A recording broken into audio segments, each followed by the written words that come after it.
everybody? This is your boy C Sams, and this is That Comic Show. I'm here with my boy. You may know, aka I Am Legend. And you already know what we're here to talk about. We're gonna get right into it. Black Panther just dropped, one of the biggest movies that happened for the MCU for the month. Tell the numbers. Tell the numbers? What's he doing? So check it out. Thursday, Friday, Saturday, and Sunday, we're looking at those 4 box office. So right now, 25 million is what dropped on Thursday.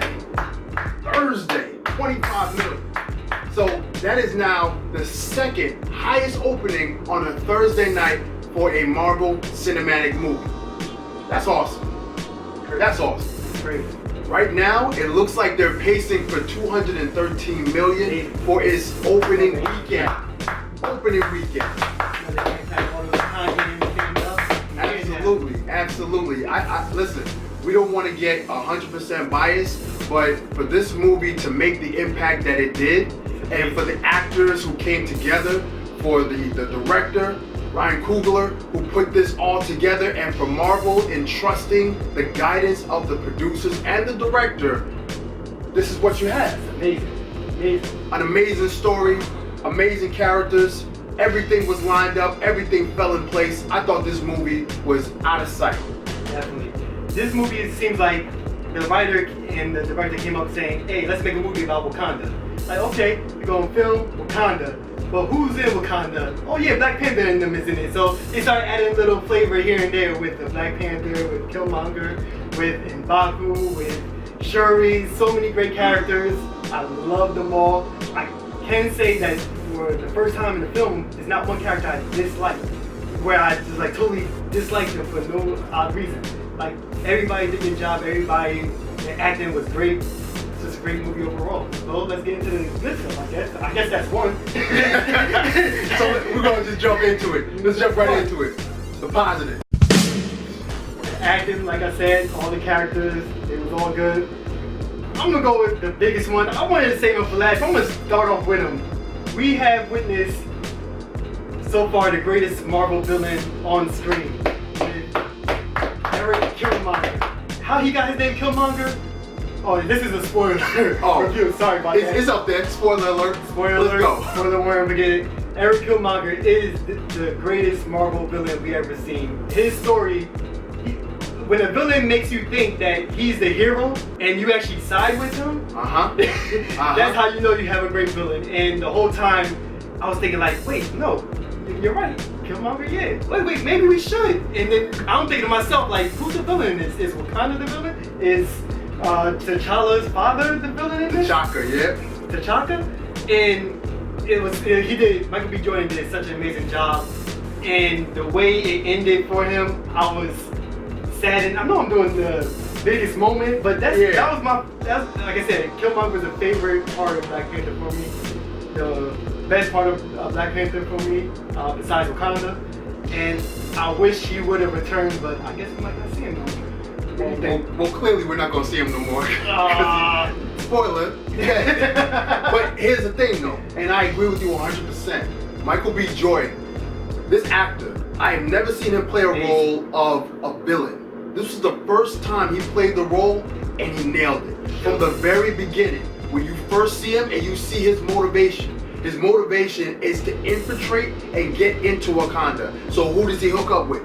He hooks up with the one guy that got into Wakanda and actually got out, Ulysses Claw, right? Played by Andy Serkis. Andy Serkis is an amazing actor in his own right, and the role that he played.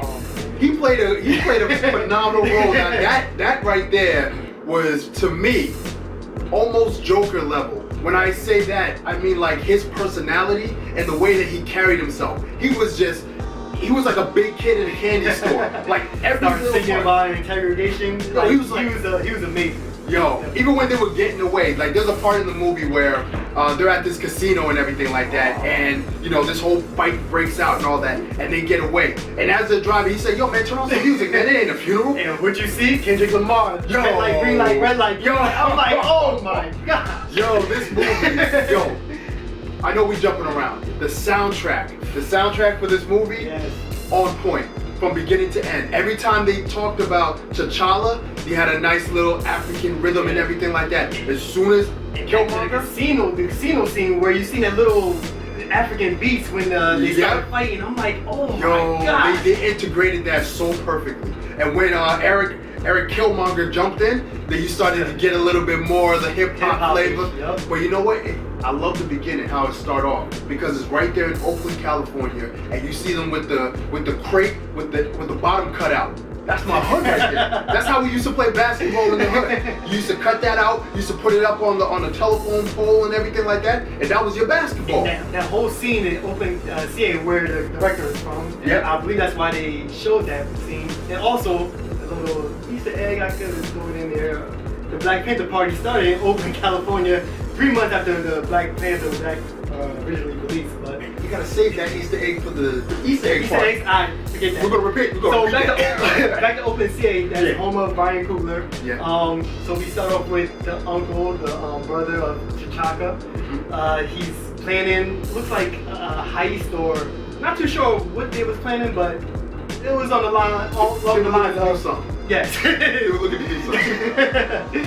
And that whole scene, the way it began, I'm thinking like it has the whole hip hop, the gold chains, the NWA posters on the wall. Yep. It was so hip hopish. I felt it. I loved it. And the way the movie ended back in Oakland, CA, how we all came together. Nice little coming about. It was perfect. That was awesome, man. I mean, another great part that I loved about the movie, and this is the part that we saw in actually in Civil War, the relationship between T'Challa and T'Chaka. When he says Baba and he says Naya as his son, that relationship was so deep, and it showed the type of relationship that a father should have with their son. And I know, like in the African American community, it's kind of tough for most black men because they grew up without a father. But this movie really highlighted and displayed what it's like to have a real loving father. And even in death, when he went to go see him the first time, so there's a ritual that they do for him to go back and see the other Black Panthers, and you saw this tree with a bunch of panthers chilling, and then you see, and then you see his father come up, and the relationship that they had, and he was just like, he fell to his knees, and he was just so happy to see his father. His father was like, yo, you're a king. I was like, ooh. Yeah, man. Like you said, this has a lot of father and son relationship, and it was sad because when Killmonger got the Black Panther powers, he has buried too. Since his father was never buried in Wakanda, he woke back up to where his father died at, was in the open apartment. And it was so sad because when you see T'Challa's family, you see his whole lineage on that tree, lineage of Black Panthers of the past, and you look at it like that's amazing. And this movie showed that it's kind of like, well, for me, like African American, like Black identity, where we're not sure where our lineage come from after a certain point, and that's how Killmonger felt. Yeah. That's why I sympathize with him a lot, because we only know a little bit. Like Killmonger didn't know all about Wakanda. They showed he found a book or whatever, but he wasn't really too sure of his whole lineage. I think that struck me. That's why I was on the side of Killmonger from that point on, pretty much. Oh, yeah. I was with him. Definitely. Look, again, when you know you have a real good villain, this sound crazy, good villain, where you're able to sympathize with the villain and actually you feel like you're on their side, because in a way, he wasn't wrong for what he did. He stepped up. Went about it the wrong way.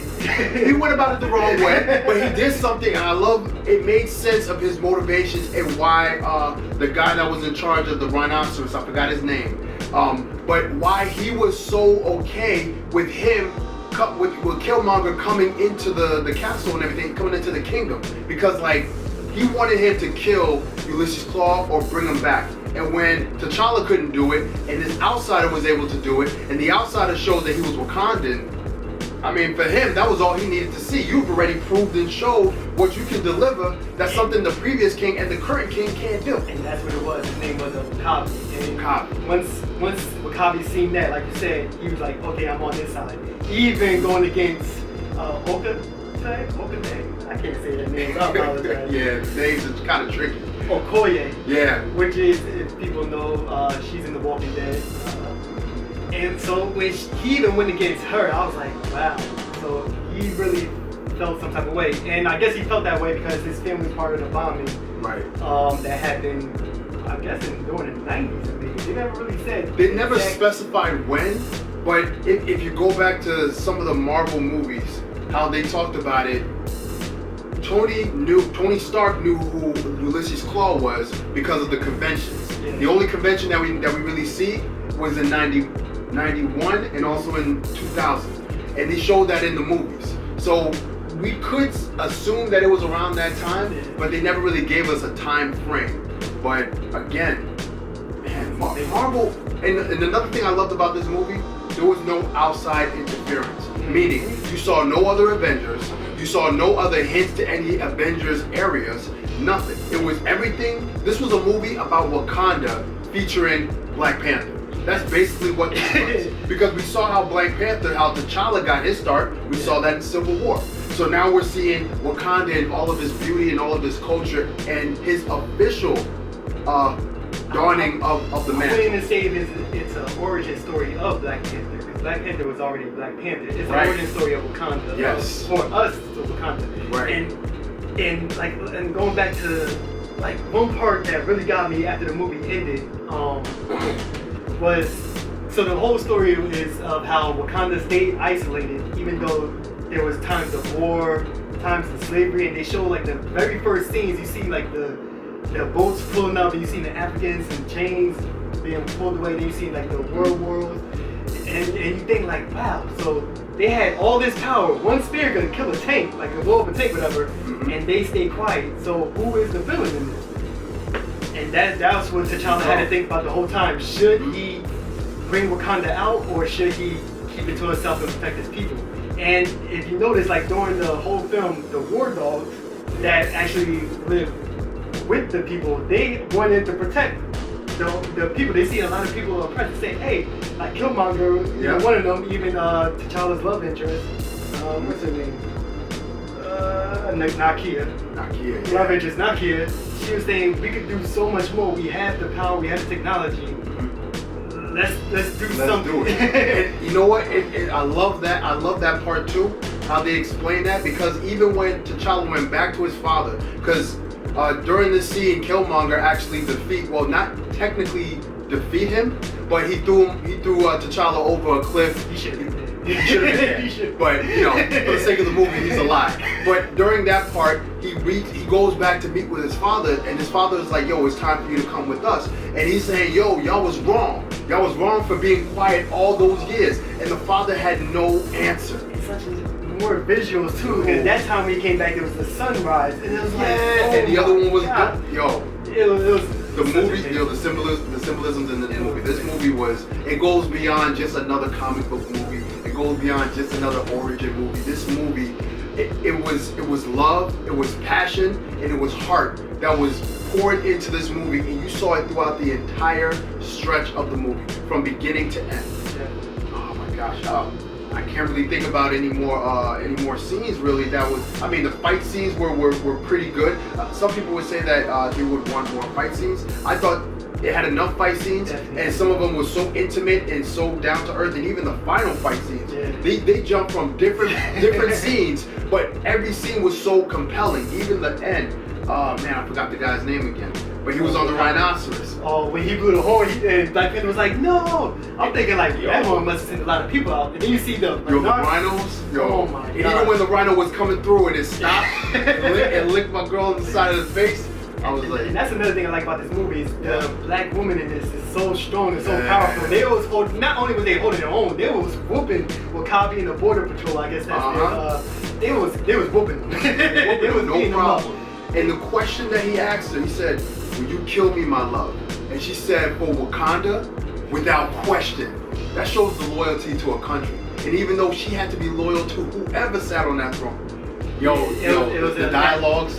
That moment with Nakia, T'Challa's wife now, and well, I don't know. You don't know if she's his wife yet, though. Well, I think they're leaving that door, and I'm gonna talk about that in speculations. Okay. But I think they're leaving that door open for something else. Well, that moment they had together, where she was saying, "I can't leave the throne. I still have to protect the throne, no matter who's on there." Yep. And that shows the integrity also of these characters. Yep. And like I said, it was just an amazing movie. And you got anything other thing? I got a lot more, but I mean, we could go on all night. We could go on all night, man. I think every actor delivered. we Every didn't talk actor about brought. Shirley, the sister. Oh, She that's the little sister to everybody. Yo. supposedly she's only 16. Yo, she's young. Yo, She's the from Guyana. technology, that's another thing I like about this movie. They added the Wakanda language and the writing. The writing looks almost alien-like. Yeah. And I thought that was so amazing to show how advanced they are. They are very, the country is advanced. Everything about the country is advanced. And even the little sister. Man, the little sister, she was that Tony Starkish type of character. Like, super smart, super cocky, and very witty. Very good. It was very good, man. What else was there? Oh, the suit. Man, I love how they first introduced the new suit, how he kicked it, flew it. He's like, yo, try it again. Kicked it again, boom, blew him off. I was like, yo, that suit's gonna be a problem in the next few movies. That suit's gonna be a problem. Yo, but Black Panther, those are my pros, man. The movie was. The pacing of the movie, yeah, the movie was one big pro. The pacing of the movie, it didn't seem too long for certain parts. It didn't seem like certain parts was too drawn out. The movie made sense from the beginning. You see the motivations of the villain.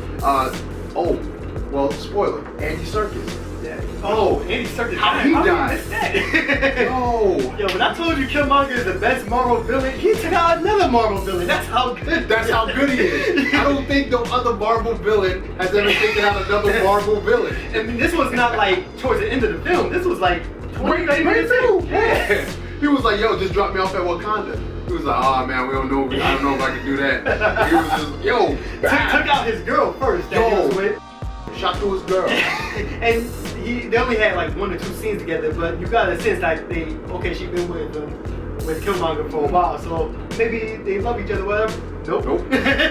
Not at all. And I love how they even showed the Agent Ross. Yeah. He was saying, yo, he's one of us. And he explained his whole backstory, and the backstory makes sense. He's a kid that grew up in California during the times of the riots and during the times of NWA and everything like that. Fatherless. He actually finds his father with panther claws in his body. So his mind is saying, he was the little kid that looked up and yep, that was the same little kid. And it was like everything was there to give you the motivation that one needs. He said, yo, every single kill on his body, he brands himself. When he takes off the shirt in that fight, he's all marked up. Like, he said all of them deaths was just to get to you. It's like, yo, they created the perfect monster. Wakanda created the perfect monster. Even T'Challa said it. It goes back to say, who is the villain in this film? Who was the villain in this film? Was it really Killmonger? Or was it T'Challa's ancestors? Wakanda. Yeah. And his final line at the end, when he killed himself. Bury me at sea with my ancestors, because I'd rather die than live in bondage. Woo! Like, when I heard that part, I said to myself, you know what? If you go back into your history, in African American history, there were 2 different slaves. The slaves who came all the way and became slaves, and those who left Africa and jumped off the boat because they were too proud and had too much pride to become servant to someone else, to a white person, or to anybody who was going to be, their masters. They pretty much said, no, I'd rather die at sea, and that's what they did. There were 2 different types. Man, there was some powerful lines in this movie. Even the part in the after credit, the first after credit, when they see when he's at the UN, he said, "Yo, wise men build bridges while the foolish build barriers." And I was like, that sounds very familiar. I don't know who he's talking to, boy. Wow. Oh man, I was like, yo, they threw everything into this movie and absolute success. Absolute success. This movie is pacing to be one of the greatest, not even comic book movies, but one of the greatest African American, Black, whatever you want to call it. It's going to be great. It's going to go even further. It's going to have legs. There's no other movie that's going to come out and clip it right now. This movie is going to stay. I'm excited, man. Another positive was that 4D type of feeling I got with all my brothers and sisters dressing up to go see the film. Oh, not only that, man. they have coming and walking in with drums, coming. Like, it was amazing. I mean, Star Wars do it. Why can't we? So why not? This was amazing. Everybody coming together. Me and my family chose to wear all black. We didn't have no African garb, but you know, we enjoyed it. Like last night, so this is Sunday. Saturday, I went out with some of my church folks, and we came out in droves. Like a lot of my fellas, we had the Black Panther hoodie and everything like that. I was dressed in all black. I had my little African scarf on. It was awesome, man. We saw a lot of women. They had the whole dress down and everything like that. People came out for this movie in support of this movie. And at the end of the day, man, that's what it's all about. It's all about supporting, you know, artists, people who put their heart and soul into these movies. That's why we love comic book movies, because, you know, we see the art right here, but to see it on the big screen and done correctly, oh man, you gotta support that. Definitely. Gotta support that. So I guess we gotta get to the bad stuff now. Cons. There is. I got several cons. All right, let's go. Let's see.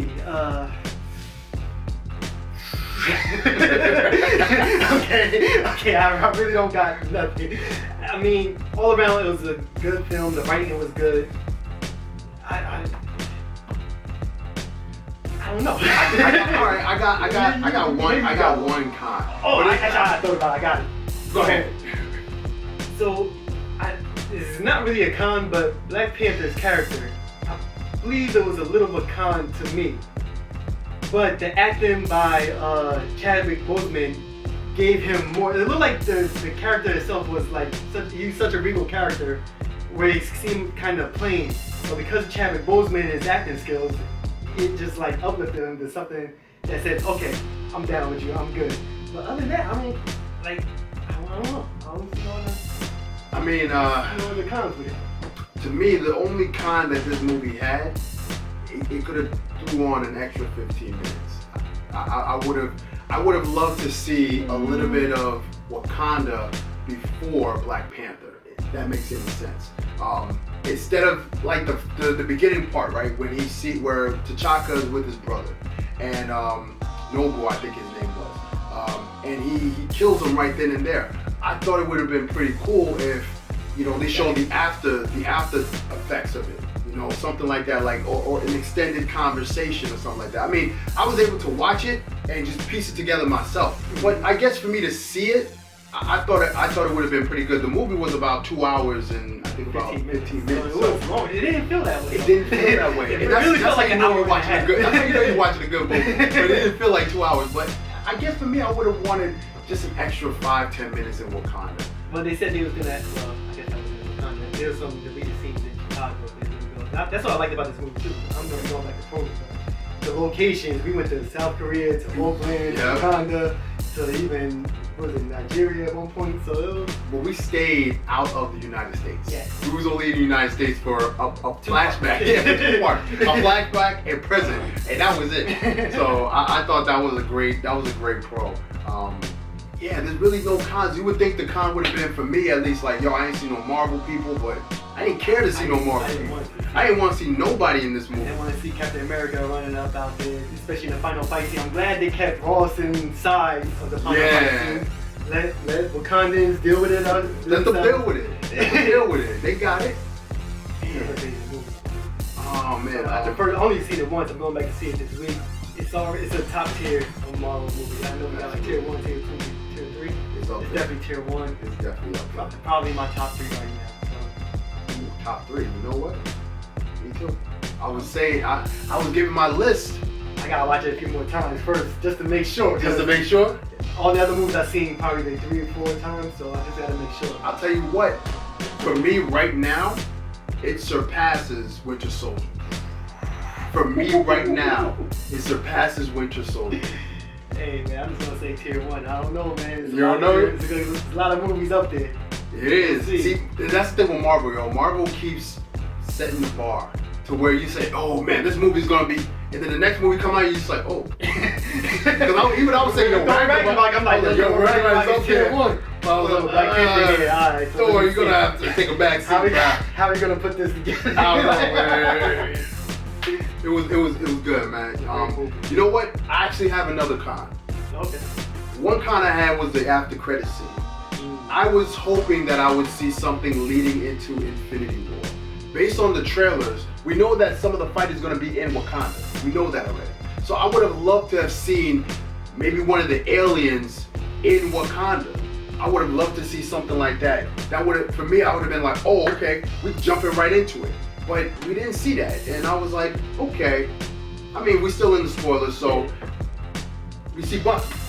The last end credit scene, Bucky steps out, and he's not in that icicle thing.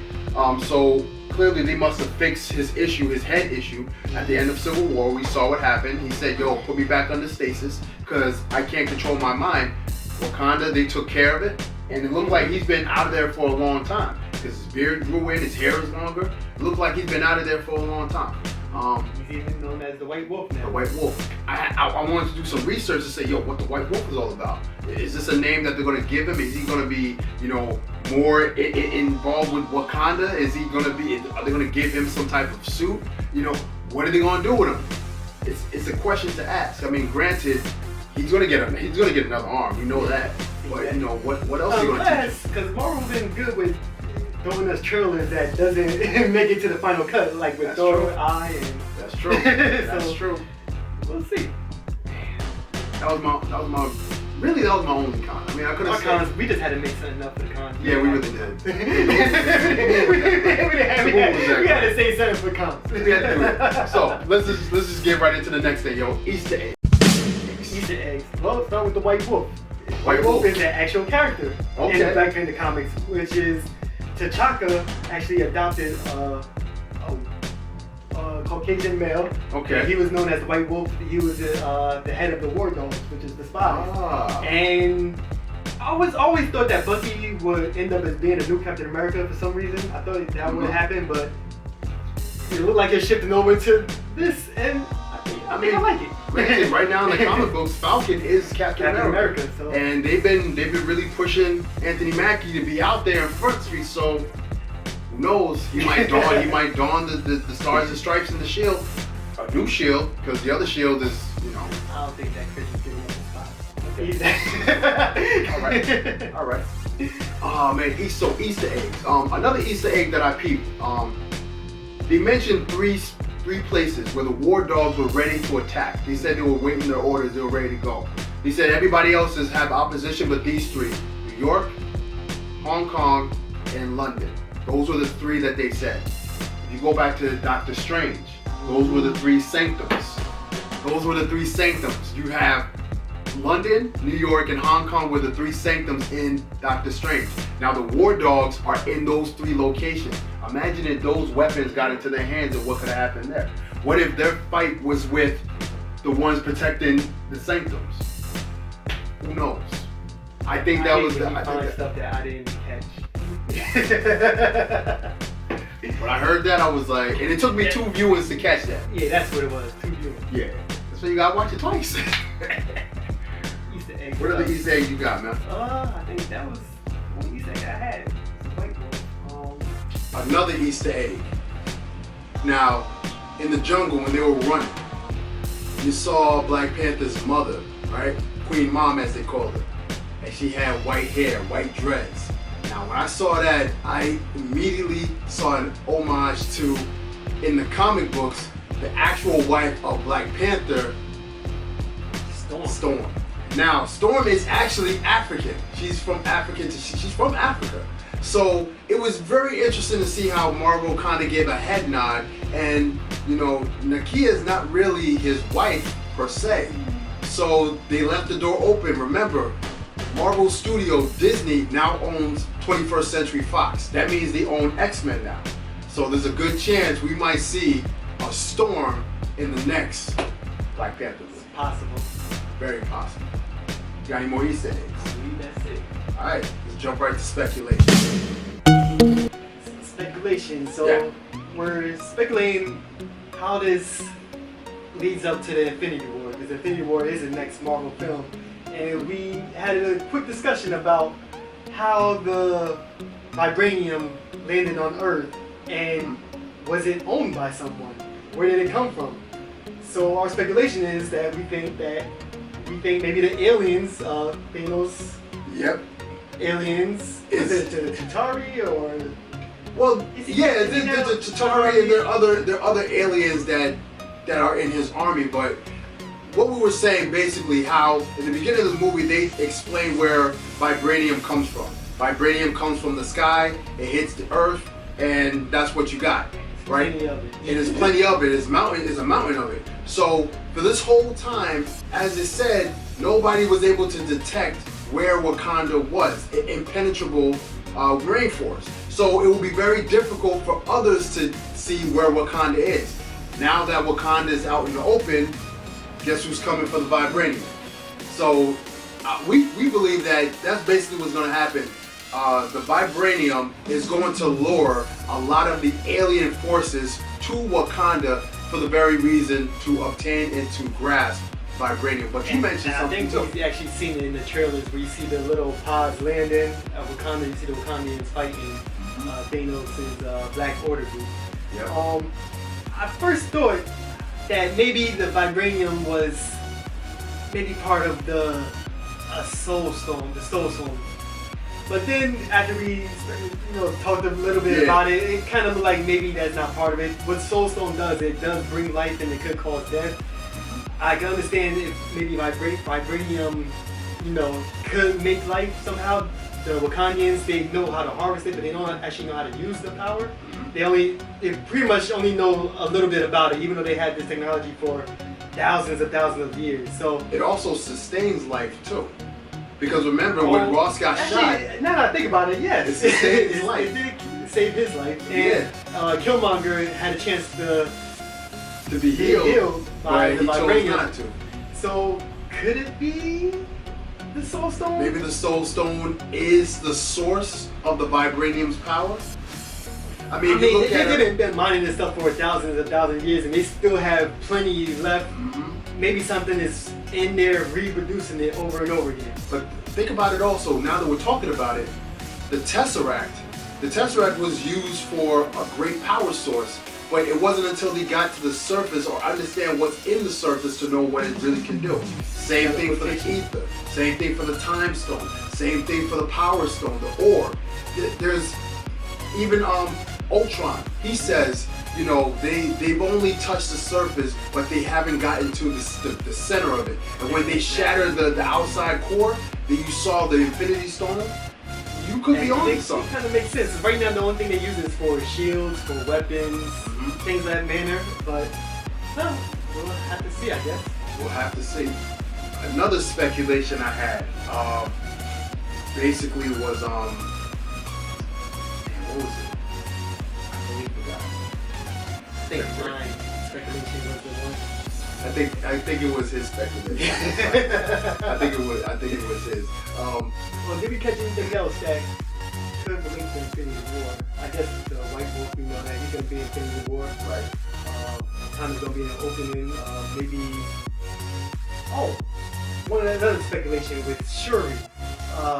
So in the Infinity trailer for the second one that played at Super Bowl, we seen Tony Stark's bleeding heart armor. Yeah. And what that is it's like nanotechnology being used. The same nanotechnology that Shuri uses for Black Panther outfit. Right. So is that part of Wakandian technology? Is Tony Stark going to be working with Shuri? And will Shuri be the new Ironheart? Is Ironheart or Iron Matron? Iron Matron, one of those names. I mean, the character is a young African American. Riri Johnson. Yeah, so I don't see why. They're not. about the same age, both smart. Right? I don't see why not. It's all speculation. This is all speculation. Another speculation I have, we just mentioned it, which was Storm. I believe that we're going to see Storm in the next movie, or maybe the third Black Panther movie. I think we're finally going to see. I think we're going to actually see a wedding as the movie. I think we're going to see a wedding as a movie. That's what I think. The speculation, it just came back to me and then it just left. It's gonna come. Don't worry, it's gonna come. But I think that we're gonna. I think that we're definitely gonna see Storm introduced in the MCU in a Black Panther movie. I'm not too sure how they will do that. It'll be a little too soon, but they got time. It'll be hard to. They got time. They'll have to change a lot of origins up if they're gonna do it. I just remembered another speculation that I have. I believe that there's going to be a 6th tribe of Wakanda. Now, they said that there were 5 tribes that came together that forged Wakanda, but I think for the next movie, for the next Black Panther, there's going to be another tribe that is going to have a different source or know how to use the vibranium different from how the Wakandans were able to use it. I believe that they're going to have this power. I believe that after Infinity War is done and everything is taken over and everything is settled, that they're going to come in and they're going to seize power of Wakanda. I think that's what's going to happen. Another speculation, kind of to tell off his, is maybe not a 6th tribe, but maybe Killmonger's followers. I mean, he made such an impact already just with Wakabi. So maybe he gained some followers over that little bit of time that he was there. Maybe he knew some war dogs. Not too sure. He seemed to know a lot about Wakanda. True. So I have another speculation to piggyback off of that one. When we got to the end of the movie and, you know, T'Challa is there and everything like that, and the little boy comes to him, he says, "Yo, is that yours?" He said, "Yeah, well, who are you?" And he was about to talk to him. Maybe that little kid could be Killmonger's son. Who knows? Who knows? I mean, that's a stretch, but who knows? It's all speculation. Maybe he might take the little boy under his wing to say, "Yo, you know what? Your cousin was a great warrior, even though he was misguided. But I'm not going to make the same mistakes my father did. I'm going to bring you home." You never know. Who knows? Hopefully, if that is the case, he would be better in his father. Anything else? I believe that's all. So, let's rank. ranking scores. 1 to 10. So 1 to 10. So we rarely give out 10s for movies, especially on first viewings. I had this talk with him prior. Yeah. But what does the movie represent? It's kind of the same vein of how like Wonder Woman represented for women, empowering women. This represents for the Black community in such a good way where, like I said, the whole movie is amazing. The effects is amazing, the directing is amazing, the acting is amazing, everything falls in line, the story is great. I'm gonna say it's a perfect 10. Now, you guys might disagree, it's okay. Comment below, we can discuss it. Yeah. What about you?